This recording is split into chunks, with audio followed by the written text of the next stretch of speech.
안녕하세요. 저는 40대 여자입니다. 저에게는 제 목숨을 바쳐서라도 지키고 싶은 소중한 사람이 하나 있는데요. 그건 바로 제 여동생입니다. 여동생은 저보다 4살이 어렸는데 어릴 때부터 남들과는 조금 달랐어요. IQ가 보통 사람들보다 살짝 낮은 경계선 지능을 갖고 있었거든요.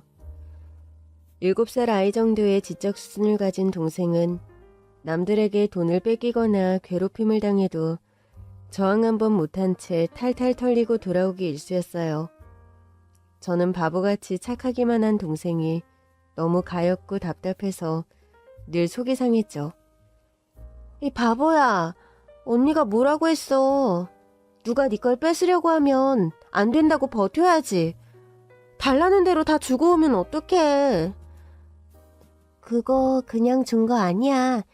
빌려준 거야. 걔가 다음에 만나면 꼭 준다고 했어. 걔가 누군데? 어? 누구지? 기억이 안 나. 봐. 너 누군지도 모르잖아. 누군지도 모르는 애를 어디서 어떻게 만날 거야. 나도 모르겠어. 근데 걔가 너무 배가 고프다고 밥 사먹게 돈 좀 빌려달라고 그래서 걔가 너무 불쌍해서 돈 줬어. 그런 말을 고지고대로 믿으면 어떡해. 그런 건 전부 거짓말이야. 널 속여서 돈 빼앗으려고 그러는 거라고. 미안해 언니. 앞으로는 절대 너 혼자 돌아다니지 말고 언니 옆에 꼭 붙어있어. 알겠지? 동생은 제가 지켜야 하는 아픈 손가락 같은 존재였어요. 아무리 아파도 떼어낼 수 없는 제 몸의 일부 같은 존재였죠. 동생도 이런 제 마음을 아는지 부모님보다도 저를 더 믿고 따랐어요. 이렇게 서로에게 애틋한 우리 자매에게 너무나도 불행한 일이 닥치고 말았습니다. 불의의 사고로 부모님 2분이 한꺼번에 세상을 떠나시게 된 것입니다. 하루아침에 부모님을 잃고 천의 고아가 된 우리 자매는 의지할 곳 없는 신세가 되고 말았죠. 그때가 제가 고등학교 1학년, 동생이 초등학교 6학년 때의 일입니다. 다행히도 친할머니와 친할아버지가 시골에서 농사를 꽤 크게 짓고 계셔서 최소한의 학비와 생활비를 보내주실 정도는 되었기에 경제적인 문제는 해결되었지만 한창 부모 손이 필요할 나이에 장애가 있는 동생까지 돌보면서 학교 생활을 해나가기는 정말 힘든 일이었습니다. 그래도 저는 이를 악물고 열심히 공부했습니다. 사실 저는 부모님이 살아계실 때부터 공부를 꽤 잘했어요. 엄마 아빠는 제가 검사가 되기를 바라셨죠.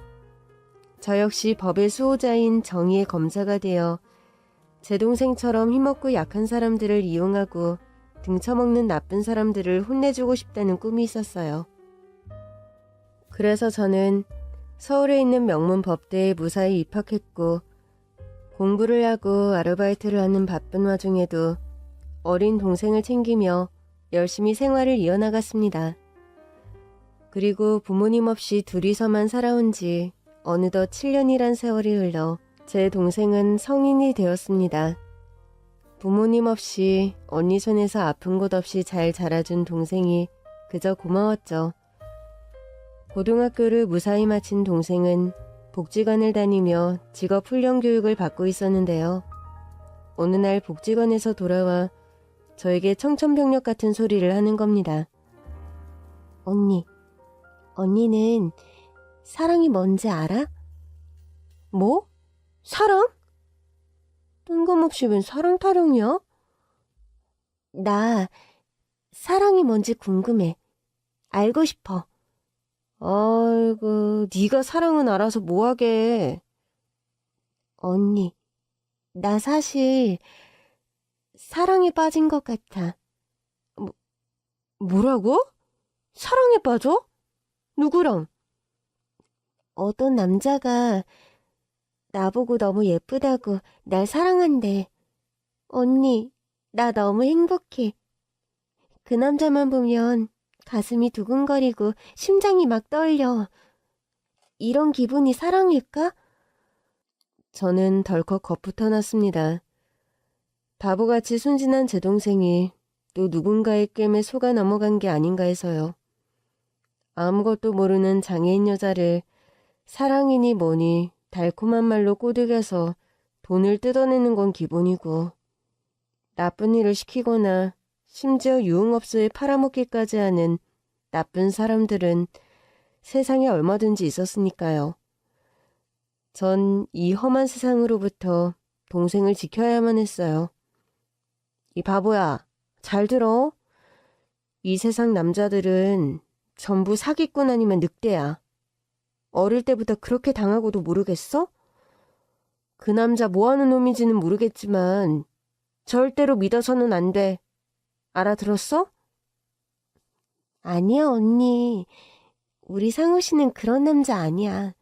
얼마나 착하고 멋지다고. 동생의 눈빛을 보니 상우라는 그 남자한테 아주 단단히 빠진 것 같았습니다. 정말 큰일이었죠. 저는 급한 마음에 동생을 다그쳤습니다.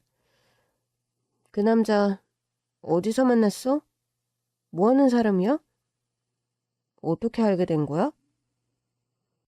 그랬더니 동생이 뾰로 통해져서는 정말 뜻밖의 말을 하더군요. 언니가 직접 물어봐. 왜 나한테 화를 내? 안 그래도 상우 씨가 언니 만나고 싶다고 했어. 만나서 결혼 허락받고 싶대. 뭐? 결혼 허락? 지금 둘이 결혼이라도 하겠다는 거야? 말도 안 돼. 제가 어떻게든 동생을 뜯어말리려고 했지만 소용없었어요. 동생의 마음은 이미 사랑이라는 바다에 풍덩 빠져있더군요. 기어이 상우 오빠라는 사람과 약속을 잡아와서는 장소와 시간을 저에게 통보해주는 겁니다. 할 수 없었죠. 제가 그 남자를 만나 똑부러지게 거절하고 다시는 제 동생 근처에 얼씬거리지 못하도록 하는 수밖에요. 제 동생의 보호자는 저밖에 없었으니까요. 동생이 알려준 약속 장소는 저희 동네 근처에 있는 갈비집이었는데 정원이 딸린 제법 큰 곳이었어요. 커피숍도 아니고 뭐 이런 데서 만나자고 하는지 의아했지만 저는 비장한 마음으로 동생 손을 붙들고 약속 장소로 들어섰죠.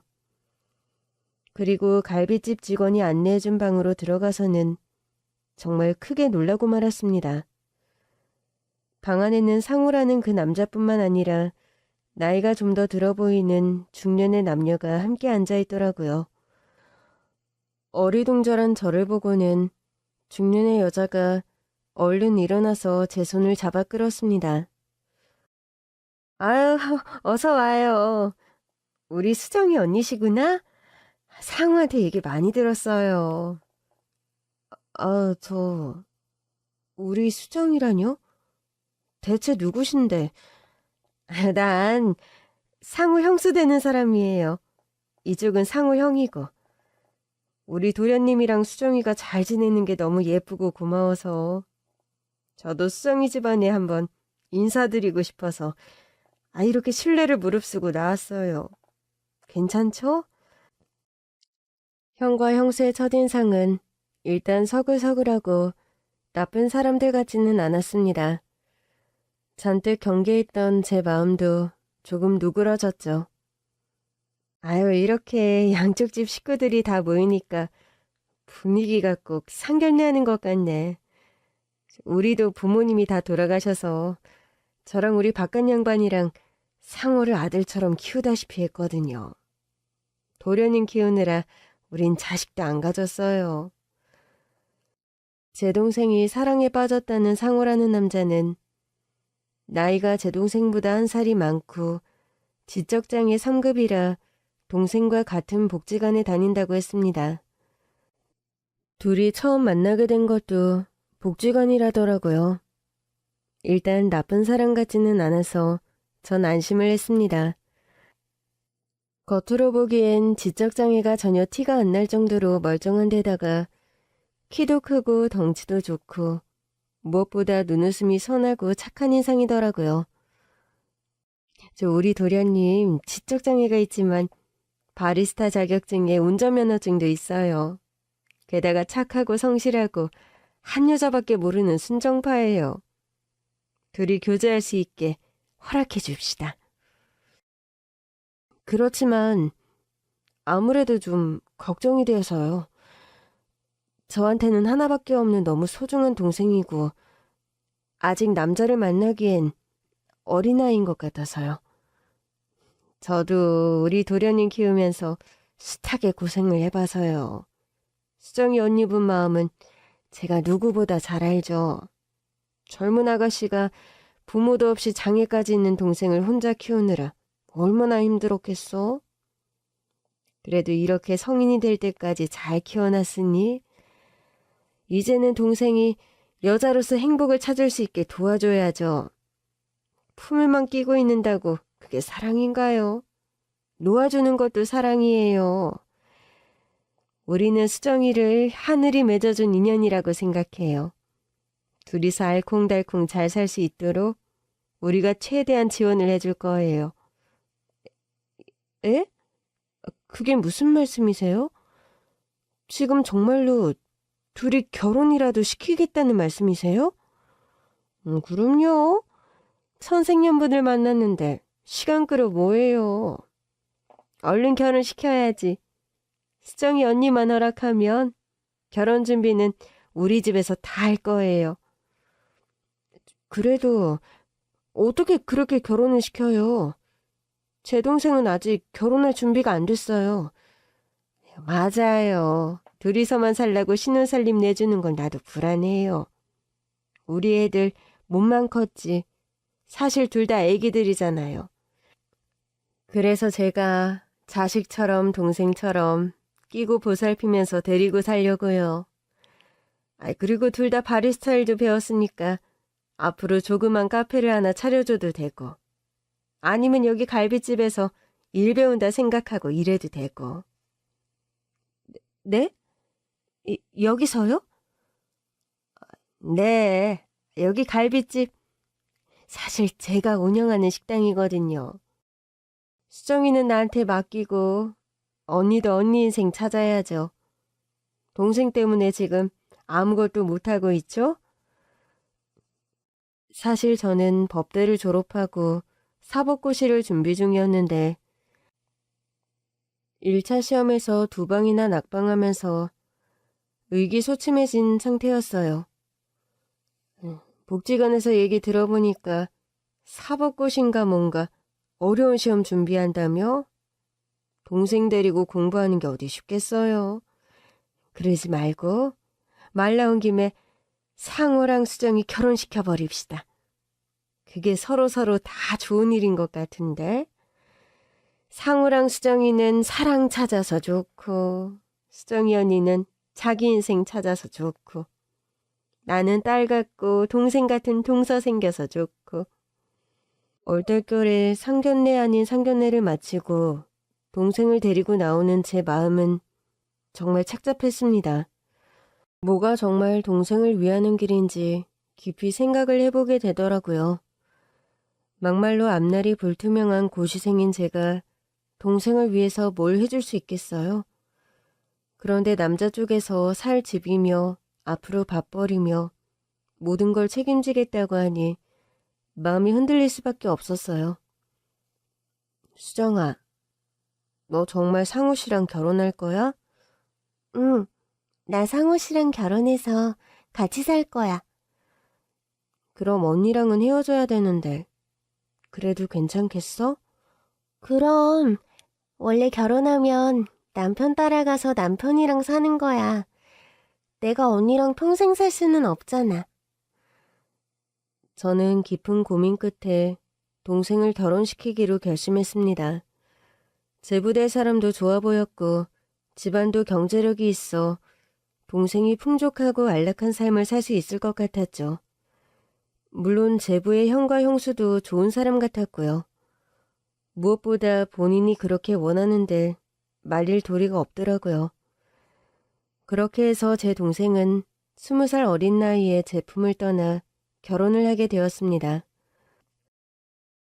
부모님 대신 혼주석에 앉은 저는 예쁜 웨딩드레스를 입고 세상에서 가장 행복한 여자가 된 동생의 모습을 보며 감격의 눈물을 흘렸죠. 어리기만 한 줄 알았던 제 동생이 언제 이렇게 커서 시집을 가나 싶어서요. 이게 아마 딸을 시집 보내는 엄마의 마음이겠죠? 동생의 손이 뚱서도 같은 마음인지 제 손을 붙들고 저처럼 울더군요. 아유, 둘이 잘 어울리는가 봐. 선남선녀가 따로 없네. 아, 고마워요, 사돈 처녀. 하나뿐인 동생을 이렇게 곱게 키워서 우리 집에 보내줘서요. 사돈 처녀, 이제 수정이는 아무 걱정하지 말아요. 내가 정말 친동생처럼 잘 보살필게요. 우리 어머니 아버지가 계셨으면 수정이 정말 예뻐하셨을 텐데. 내가 시부모님 옷까지 대신해서 우리 수정이 많이 아껴줄게요. 감사합니다. 이런 말씀 드리기는 송구스럽지만 우리 수정이 정말 아무것도 모르는 어린애 같은 동생이에요. 부디 어여삐 여기시고 잘 가르쳐주세요. 부탁드리겠습니다. 아, 걱정하지 말라니까. 이제 동생 걱정은 내려놓고 사돈 처녀도 자기 인생 살아요. 고시 준비만 하다가 늙어서 처녀 귀신이라도 되면 어쩌려고 그래? 결혼식을 마친 동생은 제부가 어렸을 때부터 살고 있다는 형네 집에 신혼차림을 차렸습니다. 시댁 식구들과 한 집에 사는 것이 불편하지는 않을까 걱정이 되었는데요. 동생이 보내온 집 사진을 보고는 걱정을 한시름 놓았어요. 동생이 살게 될 집은 정원이 딸린 2층짜리 단독주택이더라고요. 집 자랑을 한다고 동생이 저에게 전화를 걸어왔는데 동생의 목소리는 행복 그 자체더군요. 언니, 우리 집은 여기 2층 집이야. 1층은 형님이랑 아주버님이 쓰시고 2층은 오빠랑 내가 써. 여기 오빠랑 내 방도 있고 침대도 있고 TV도 있어. 우리 집 정말 좋지? 그래, 너무 좋다, 수정아. 행복하게 잘 살아야 돼? 뭐 힘든 건 없어? 응, 형님이랑 아주버님이 너무 예뻐해 주셔. 오빠도 잘해주고. 잘 지낸다니 다행이다. 그래도 만약에 힘들거나 언니 보고 싶으면 언제든지 돌아와도 돼. 알겠지? 응, 알겠어. 언니도 잘 있어? 그렇게 동생은 결혼해서 제 품을 떠났고 저는 본격적으로 사법고시 준비를 했죠. 그리고 1년 만에 사시를 패스하고 드디어 꿈에 그리던 검사가 되었습니다. 그러나 동생에게 시험에 합격했다는 소식조차 제대로 전하지 못했어요. 제가 너무 바빠서 그런 탓도 있지만 제가 짬을 내서 전화를 해도 어찌된 일인지 동생과 잘 연락이 닿지 않더라고요. 그 대신 문자하는 법을 배웠는지 동생은 문자로 간간히 소식을 전해왔습니다. 잘 있다, 어디로 여행을 갔다, 뭘 먹었다. 대부분 그런 일상적인 내용들이었습니다. 동생이 행복하게 잘 지내는 것 같아서 저는 안심하고 제 일에 몰두할 수가 있었죠. 초임검사라 정말 퇴근할 시간도 없을 정도로 눈코 뜰 새 없이 바빴거든요. 그렇게 저는 사건에 파묻혀서 그리고 동생은 신혼재미에 푹 빠져서 저희 자매는 서로 얼굴을 보지 못한 채 3년이란 시간이 훌쩍 흘러버렸습니다. 그리고 3년 뒤 동생을 다시 만나게 된 건 장례식장에서였습니다. 행복하기만을 바랬던 동생에게 다시 한번 비극적인 일이 일어나고 만 거였죠. 연락을 받은 저는 충격으로 한동안 말을 잇지 못했어요. 연락을 해온 건 동생의 손이 동서였습니다. 사돈 처녀, 나예요. 수정이 손이동서. 어머, 잘 지내셨어요? 오랜만입니다. 우리 수정이 잘 지내죠? 바빠서 요즘 통 연락을 못했어요. 아유, 아니요. 잘 못 지내요. 아유, 아유, 세상에. 빨리 여기 장례식장으로 좀 와주셔야겠어요. 네? 장례식장이요? 댁에 무슨 병고라도 있나요? 글쎄, 우리 서방님이 상우가 사고로 세상을 떠났어요. 예? 제부가요? 아니, 어쩌다가, 갑자기 왜요? 사고요. 교통사고. 우리 수정이는요? 수정이는 괜찮나요? 저는 정신없이 장례식장으로 달려갔습니다. 조문객도 거의 없는 썰렁한 빈소에는 상복을 입은 제 동생과 동생의 손이동서만 넋이 나간 얼굴로 앉아있더라고요. 수정아, 수정이 너 괜찮니?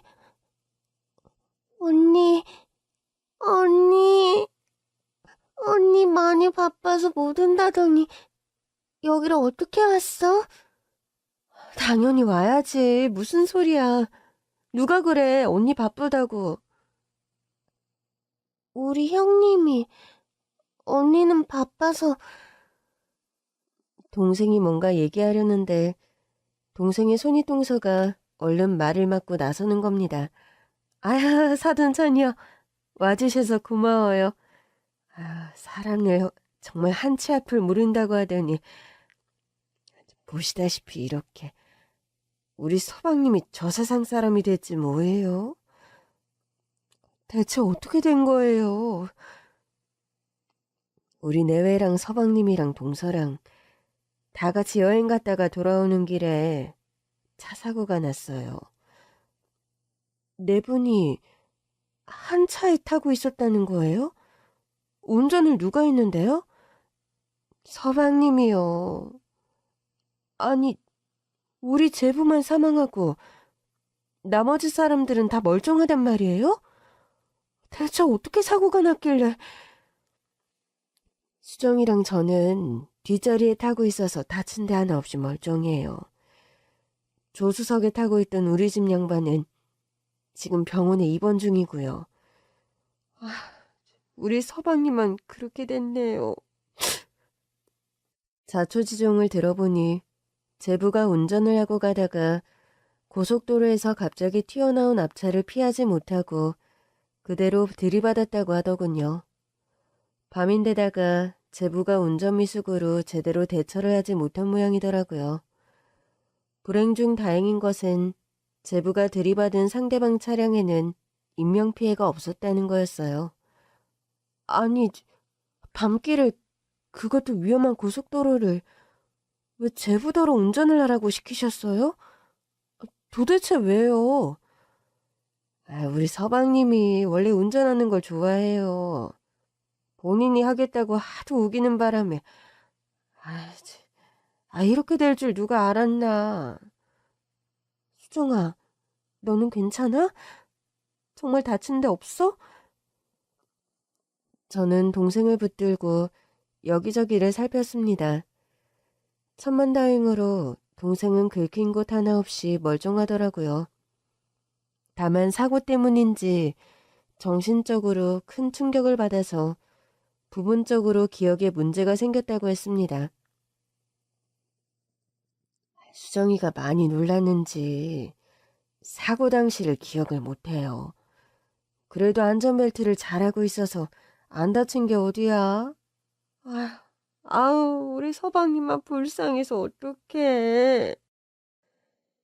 결혼해서 잘 살고 있겠거니 믿고 안심했는데 동생에게 이렇게 큰 비극이 닥치다니 정말 어떻게 위로를 해야 할지 모르겠더군요.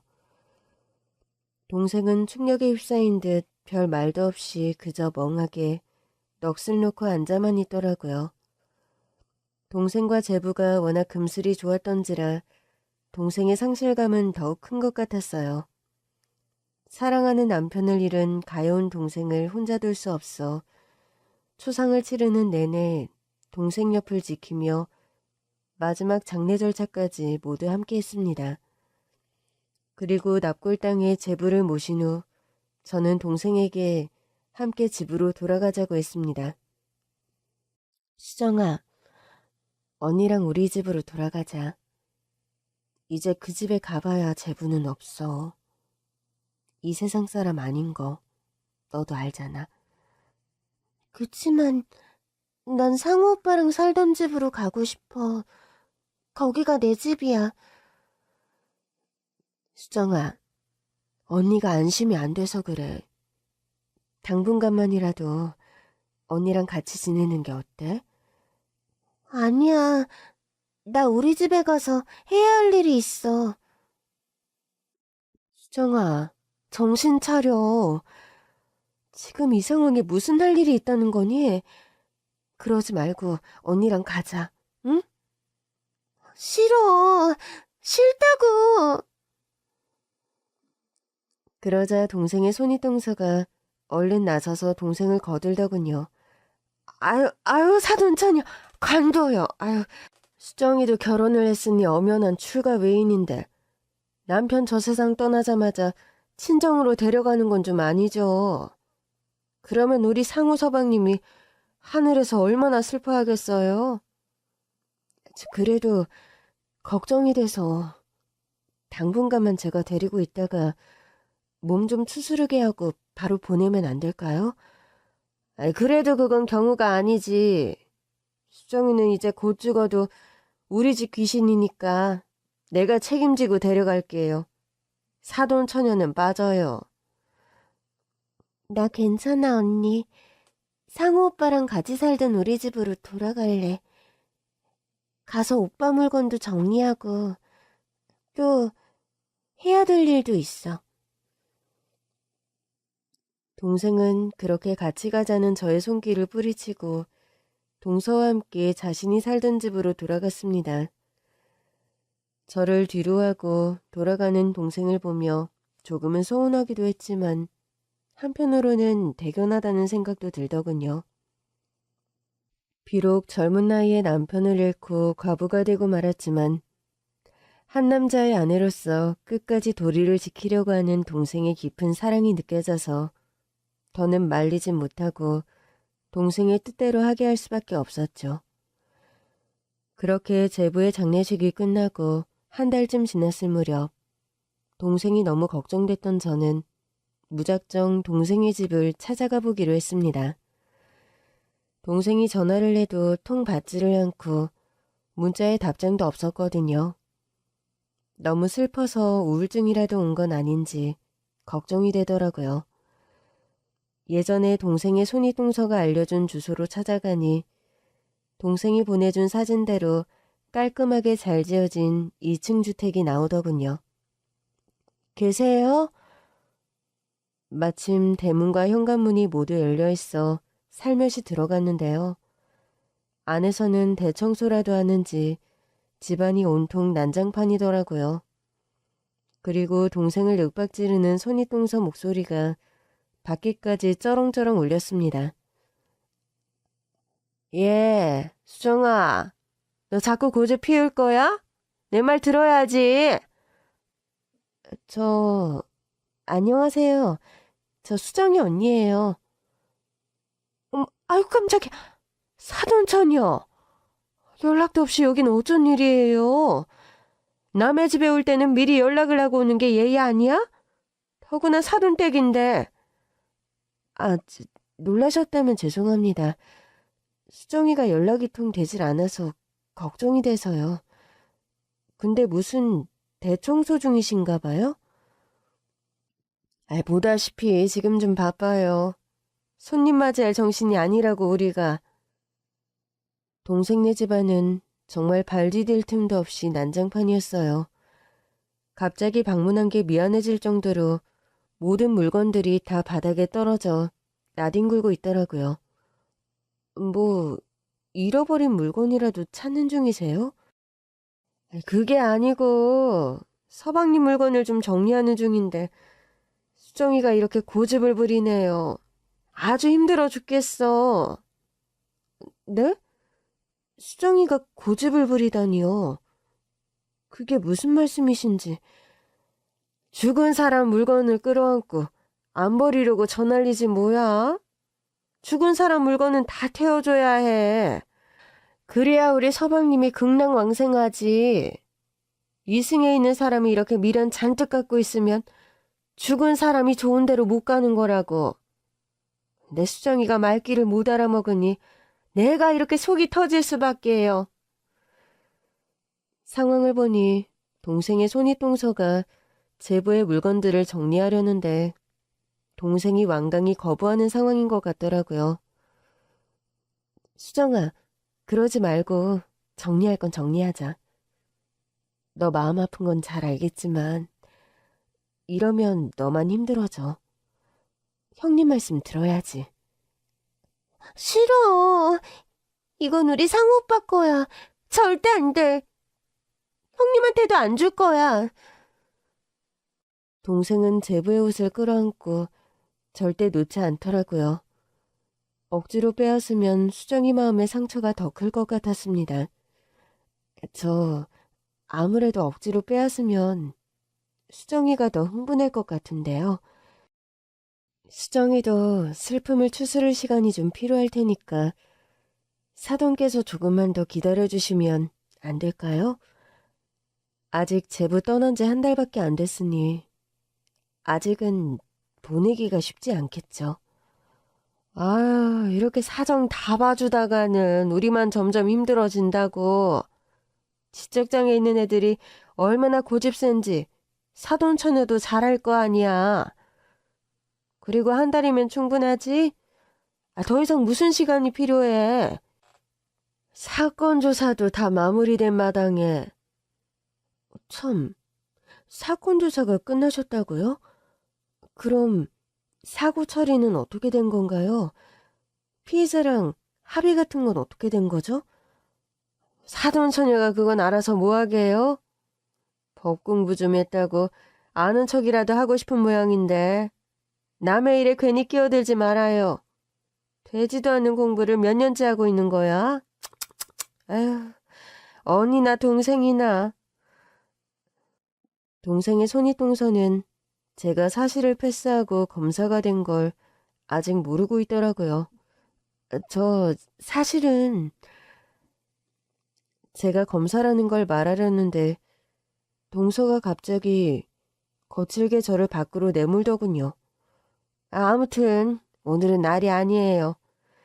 여기 정리되고 나면 다시 연락할 테니까 나중에 다시 와요, 사돈처녀.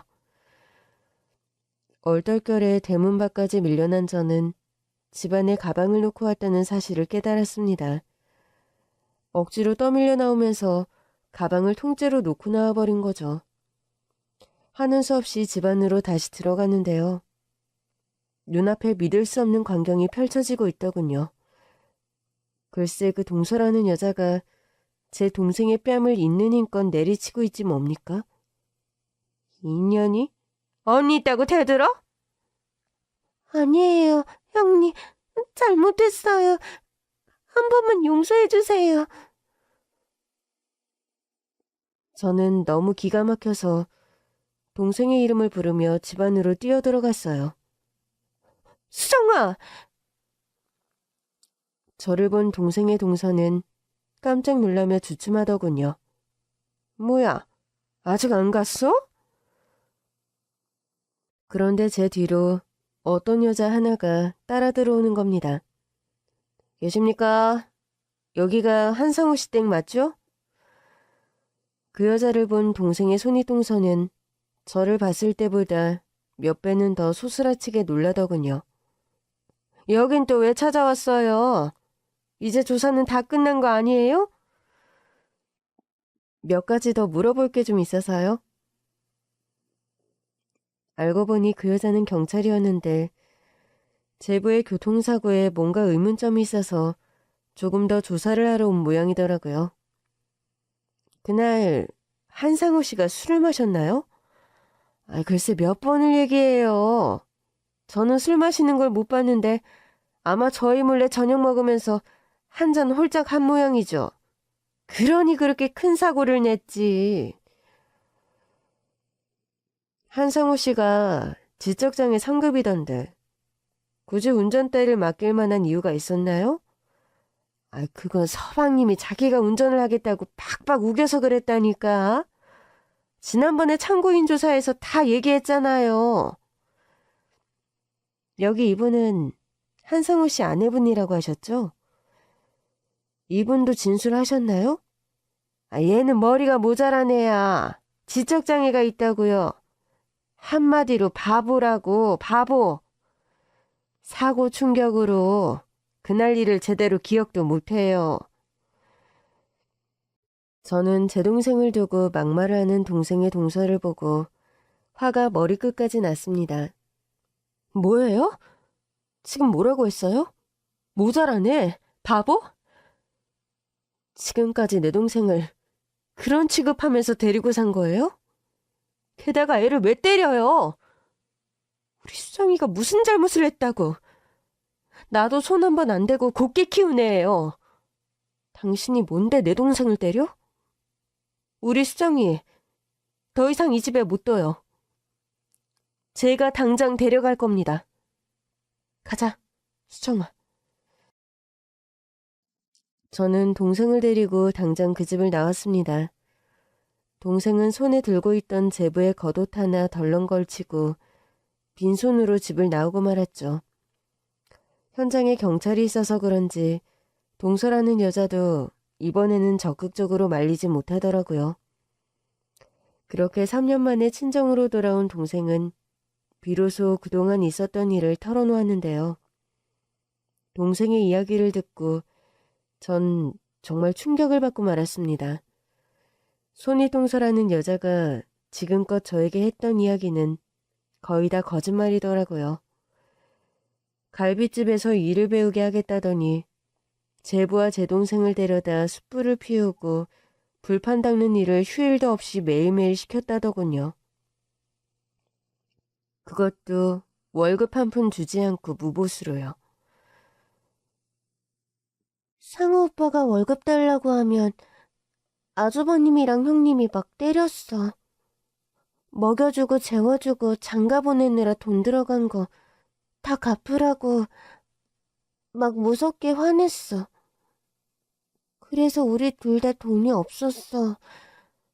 방도 처음에는 2층에 있는 좋은 방에서 살게 했는데 나중에 부엌 옆에 있는 조그만 방으로 쫓아냈어.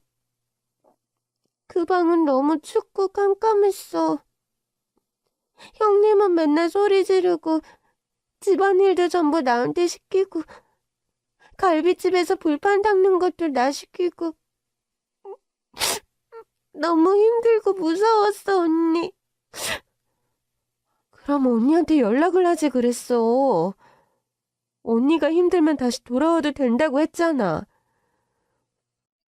근데 형님이 내 핸드폰을 뺏어갔어. 뭐? 핸드폰을 뺏었다고? 응.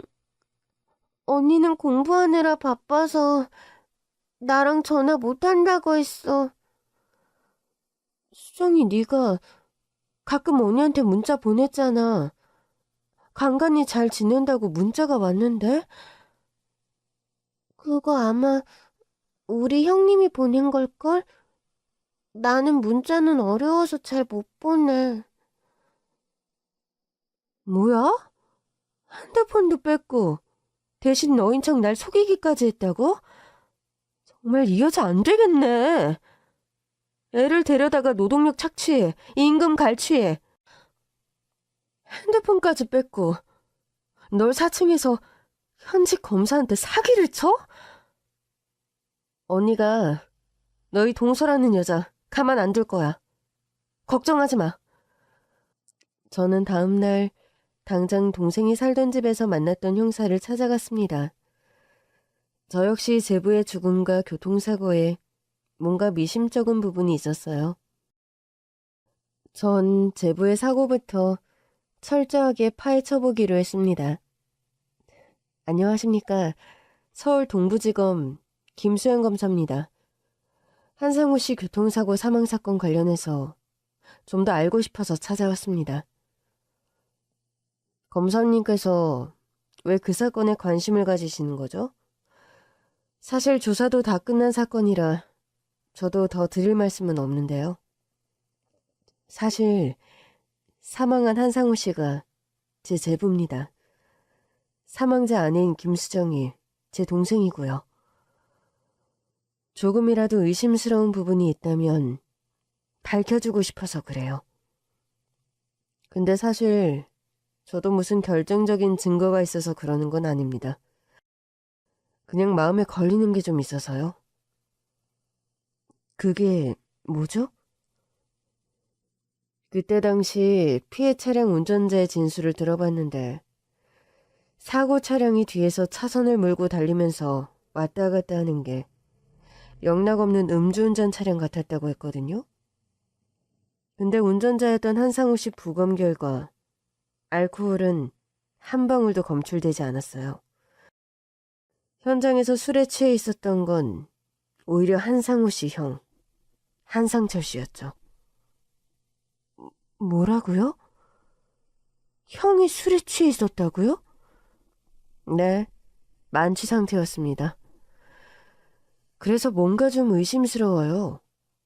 게다가 사고 차량은 조수석 쪽이 굉장히 심하게 파손됐는데 반대편에 있던 운전자가 사망했다는 것도 좀 이상하고요. 그럼 형사님 말씀은 저희 제부가 운전자가 아닐 수도 있다는 말씀인가요? 네, 정황상 운전자를 바꿔치기 한 게 아닌가 의심이 되기는 한데 결정적인 물증이 없네요. 피해 차량 운전자는 뭐라 하던가요? 사고 직후에 수상한 움직임 같은 거 못 봤대요? 그게 피해 차량 운전자는 한상우 씨 차가 뒤에서 들이받은 직후에 잠시 기절을 한 모양이더라고요. 사고 이후에 눈 떠보니까 병원이었대요. 사고 난 이후 상황을 못 봤다? 네, 뭔가 많이 구리죠? 확실히 구리네요. 그러니까 담당 형사의 추리를 정리해보자면 제부의 형이 음주 상태에서 운전하다 사고를 냈는데 사망한 제부와 자리를 바꾸고 마치 제부가 운전하다 사고를 낸 것처럼 사건을 은폐하고 조작했다는 겁니다. 그런데 결정적인 증거도 목격자도 찾지 못해서 사건이 이대로 끝날 위기라는 거였죠. 이때는 CCTV나 블랙박스도 요즘처럼 많지 않던 시절이어서 형사님들도 증거를 찾는 데 총력을 기울였지만 이렇다 할 성과를 내지 못한 모양이었어요.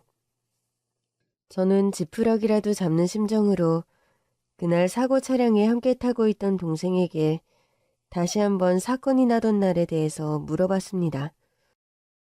수정아, 사고 나던 날 말이야. 뭐 기억나는 거 없어? 어떤 거? 정말 제부가 운전한 게 맞아? 기억이 잘 안 나. 미안해, 언니. 내가 형님한테 아주버님이 운전한 거 아니냐고 말했는데 엄청 혼났어. 절대 아니라고. 내가 잘못 알고 있는 거라고 했어. 나는 머리가 나쁘니까 잘 모르잖아, 언니. 미안해. 상우 오빠한테도 미안하고. 아니야, 괜찮아. 네 잘못 아니야. 자책하지 마, 수정아. 근데 그날 놀러 갔던 거 아니야. 뭐? 그럼 어디 갔는데? 갈비집에서 늦게까지 일하고 집에 가는 길이었어. 결혼하고 나서 가족끼리 놀러 간 적은 한 번도 없었어. 동생의 말을 듣고 저는 가슴이 찢어질 듯 아팠습니다. 미안해. 언니가 너무 무심했어. 언니는 너가 시집가서 그냥 행복하게 잘 사는 줄만 알았어. 이게 다 언니 잘못이다. 그런 결혼 애초에 시키는 게 아니었는데. 미안해. 이제 다시는 너 아무 데도 안 보내. 언니가 꼭 지켜줄 거야. 저는 동생을 끌어안고 후회와 자책의 눈물을 흘렸습니다. 그렇게 나쁜 여자의 가머니설에 속아서 어린 동생을 그런 집에 시집 보내 고생을 시키고 과부를 만들었다니. 부모님이 하늘에서 보시고 뭐라고 하실지 정말 부모님 별낯이 없더라고요. 그런데 제가 미안함에 눈물을 흘리던 그때 동생이 정말 뜻밖의 말을 꺼내는 겁니다. 근데 언니, 그날 내가 형님 몰래 사진을 찍었어. 뭐? 뭐라고? 상우 오빠 카메라로 내가 그날 밤 차 안에서 사진을 찍었다고. 정말이야? 응. 나중에 언니 보여주려고 사진을 찍어놨거든. 동생은 얼른 일어나서 동선의 집에서 나올 때 걸치고 나온 제부의 옷을 가져오더군요. 그 옷 주머니 안에서 동생이 꺼내준 것은 다름 아닌 소형 디지털 카메라였습니다. 그리고 그 안에는 놀라운 증거가 담겨 있었죠. 이거 상우 오빠가 복지관 선생님한테 빌린 건데 오빠가 나중에 선생님한테 다시 돌려줘야 하니까 잃어버리지 말고 잘 갖고 있으라고 했어. 그래서 오빠 옷 속에 잘 숨겨놨지. 근데 형님이 자꾸 찾아내려고 온 집안을 뒤집어 엎어서 무서웠어. 그런 거였구나. 잘했다. 우리 수정이 너무 잘했어. 수정이 덕분에 결정적인 증거를 확보했어. 이제 언니가 이걸로 나쁜 사람들 꼭 벌받게 할게. 이제와 생각해보니 제가 동생을 찾아 그 집에 간 그날도 동서라는 여자는 이 증거품을 찾겠다고 온 집안을 난장판으로 만들고 동생을 쥐잡듯이 잡고 있던 거였습니다.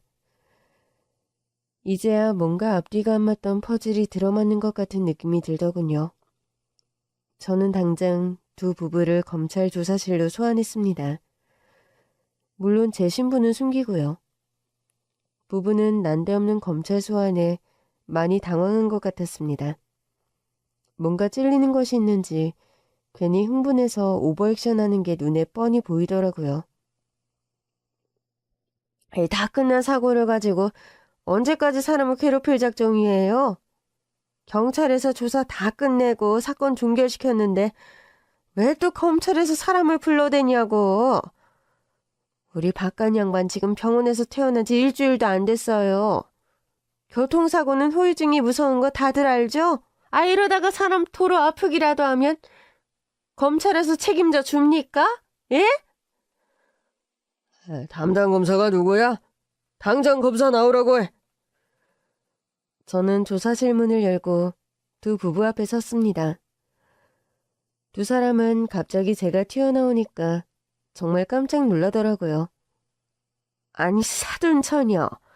사돈처녀가 여기는 웬일이야? 뭐 현장학습이라도 온 거야? 뭔 검찰청에 현장학습이 있어? 지금 장난해? 아무 상관도 없는 이 아가씨 말고 담당 검사 불러오라고.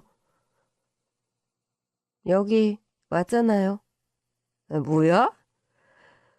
제가 이 사건 맡은 담당 검사라고요. 추가로 조사할 게 있어서 두 분을 부른 겁니다. 그러니까 소란 그만 피우시고 성실히 조사에 임해주시죠. 아니, 뭐야. 그러니까 사돈처녀가 검사란 말이야? 어머머, 아유, 사법고시 공부한다더니 정말 검사가 된 거야? 네, 저 진짜 검사 맞으니까 이제 그만 놀라시고요. 조사 시작해도 되겠죠? 이것 봐 사돈처녀. 알다시피 우리는 잘못한 거 하나도 없어. 차 사고가 나서 가족을 잃고 우리까지 죽을 뻔했다고. 우리도 따지고 보면 피해자야. 안 그래요? 가해자는 우리 서방님인데 우리 서방님은 이미 저 세상 사람인 걸 어떡하라고. 가해자가 죽으면 공소권 없음. 뭐 그런 거잖아요. 경찰에서도 그랬어요. 가해자가 사망했으니까 상속 안 받으면 책임질 일도 없다고. 그래요? 법에 대해서 꽤 잘 아시네요. 공부 많이 하셨나 봐. 공부는 무슨 공부? 경찰에서 그렇게 말했다니까. 그럼 이걸 보고도 그런 말씀이 나오실까요? 저는 조사실 책상 위로 미리 준비한 사진 몇 장을 늘어놓았습니다. 그건 물론 동생이 제보의 카메라로 몰래 찍은 사진들이었죠. 사진을 본 두 사람은 귀신이라도 본 것 마냥 소스라치게 놀라더군요. 아니, 이게 뭐예요? 이런 사진이 어떻게 찍혔지? 동생이 찍은 사진 속에는 그날 운전석에 누가 앉아 있었는지 너무도 선명하게 나와 있었던 겁니다. 자, 사진 잘 보세요. 운전석에 앉은 사람, 한상철 씨 본인 맞죠? 이게 전가요? 저는 잘 모르겠는데. 여기 백미러에 본인 얼굴 선명하게 찍혔는데 모른다고요? 이거 당신 맞잖아. 조수석에 앉은 건 우리 제부 한상호고 당신이 그날 음주운전으로 사고 낸 다음에 동생 사망한 거 보고 운전자를 바꿔치기 한 거 아니야? 그날 병원 기록 보면 한상철 씨 혈중 알코올 농도가 면허 취소를 훨씬 뛰어넘는 수준이에요. 사고 당시 한상철 씨가 만취 상태였다는 119 구조대원의 증언도 있고요. 당신 지금 음주운전으로 사망사고 낸 거야. 그래놓고 죽은 동생한테 죄를 덮어씌우기까지 한 거라고. 모든 죄가 백일하에 드러났는데도 동서의 손이동서는 물러설 줄을 모르더군요. 증거 있어? 증거 있냐고! 사고가 난 후에 운전자를 바꾼 게 아니라 운전자를 바꾸고 나서 사고가 난 거라고. 우리 집 양반이 운전하고 가다가 중간에 멈춰서서 서방님이랑 교대했고 그 후에 서방님이 사고를 낸 거야. 사고 난 다음에 운전자 바꿔치기 했다는 증거는 어디에도 없어요. 그래요? 그렇게 우기실 줄 알고 아주 확실한 목격자 증언을 확보했습니다. 저는 미리 와서 조사를 받고 간 제 동생의 증언 영상 일부분을 보여주었습니다. 제가 똑똑히 봤어요. 조수석에서 피를 흘리고 있는 제 남편을 형님이랑 아주버님이 끌어내려서 운전석에다가 앉혔어요. 형님이 아주버님한테 정신 차리고 빨리 옮기라고 시켰어요. 상우는 어차피 죽었어. 죽은 사람이 다 안고 가야지. 그럼 깔끔하잖아. 뭘 꾸물거려? 당신 살인자 돼서 감옥 갈 거야? 우리 형님이 이렇게 말했어요. 동생은 그날 자기 동서가 현장에서 한 끔찍한 말을 토시 하나 빼놓지 않고 전부 기억하고 있었던 겁니다. 거짓말이야. 수종이 머리가 모자란 건 세상이 다 아는 사실인데 저 말이 제대로 증거 효력이나 있을 것 같아? 저 모자란 년이 하는 말을 누가 믿어줄 것 같냐고! 그건 그쪽이 판단할 문제가 아니라 재판 때 판사님이 알아서 할 문제고요. 참고로 자폐아나 지적장애 아들의 증언이 받아들여진 판례들이 많이 있습니다. 그리고 우리 수정이는 지적장애가 아니라 경계선 지능일 뿐이에요. 장애 등급 같은 건 없어요. 아시겠어요? 불려 같은 게 언제 저런 사진을 찍었어? 한큼한가. 내가 그럴 줄 알았어. 뭔가 있을 줄 알고 온 집안을 이잡듯이 뒤졌는데 저걸 어디다 숨겨뒀던 거야? 은혜도 모르는 배은망덕한 것 같으니라고. 말 조심해요. 이번 교통사고 건이랑 별개로 당신이 내 동생 데려다가 노동력 착취하고 임금도 제때 지불 안 한 거, 핸드폰도 뺐고 나한테 동생인 척 문자 보내고 사기친 거 전부 민형사상으로 고소 고발해서 따로 죗값 치르게 할 거니까. 무슨 소리야. 누가 누굴 착취해? 당신이 운영하는 식당 종업원들이 전부 증언했어요. 우리 수정이랑 제부 데려다가 돈 한 푼 안 주고 노예처럼 부려먹은 거. 그럼 먹여주고 재워주는데 밥값은 해야지. 무슨 대단한 공주마마를 모셔왔다고 집에 고이 두고 놀고 먹게 해? 그러려고 내 동생 데려갔어요? 노예처럼 일 시키려고? 자식처럼 동생처럼 잘해주겠다더니 불쌍한 애를 이용해 먹긴 하고, 게다가 동생이 그렇게 사랑했던 사람을 죽여놓고 죄를 뒤집어 씌우기까지 해? 당신들한테 동생네 부부는 대체 무슨 의미야? 아무리 그래도 혈육이고 가족이잖아. 어떻게 가족한테 그럴 수가 있어? 가족이니까 이날 이때껏 키워주고 사람 만들어줬지. 당신 동생도 내 덕분에 시집이라도 한번 가본 줄 알아. 그 모자란 애를 누가 받아줄 것 같아? 당신들 정말 끝까지 반성할 줄 모르는 인간들이네. 여기 이 사람들 당장 구속시켜요. 도주 우려도 있고 또 증거 조작하고 인멸하려는 시도도 있어서 구속수사해야 됩니다. 네, 검사님. 구속이란 말이 나오자 그제서야 그 여자는 얼굴이 파랗게 질려서는 어쩔 줄 모르더라고요. 구속이라니요. 우리 바깥 양반이야 음주운전해서 사람 죽인 거 맞으니까 구속된다지만 전 왜요? 전 잘못한 거 없잖아요. 네? 지금 한상철 씨가 운전하다 사고 낸 거 증언하신 겁니다.